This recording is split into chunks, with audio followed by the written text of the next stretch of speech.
ఈ రాష్ట్రంలో చంద్రబాబు నాయుడు ఆధ్వర్యంలో నడిచే ప్రభుత్వం ఎంత కక్ష సాధింపుకు దిగజారిందో ప్రత్యక్షంగా మీరందరూ మీడియా వారు మీరే చూడొచ్చు. గతంలో నేను వచ్చేప్పుడు మీడియా పాయింట్ ఎక్కడున్నది, ఈరోజు మీడియా పాయింట్ ఎక్కడుంది, ఈ బ్యారికేడ్స్ అన్నీ గతంలో ఉన్నాయా లేదా, ఇవి చూస్తేనే అర్థమవుతుంది ఎంత కక్ష సాధింపుగా వ్యవహారం చేస్తా ఉంది ఈ ప్రభుత్వం అని చెప్పి. తప్పనిసరిగా ఇంత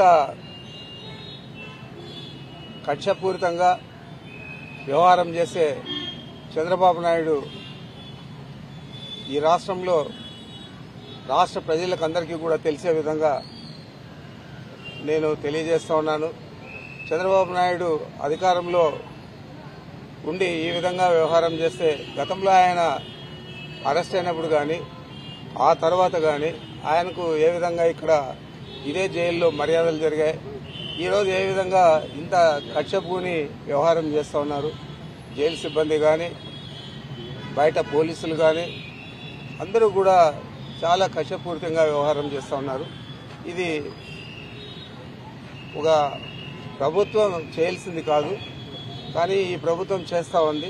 దీనికి తప్పనిసరిగా ప్రతిఫలం తీర్చుకోక తప్పదని చెప్పి తెలియజేస్తా ఉన్నాను.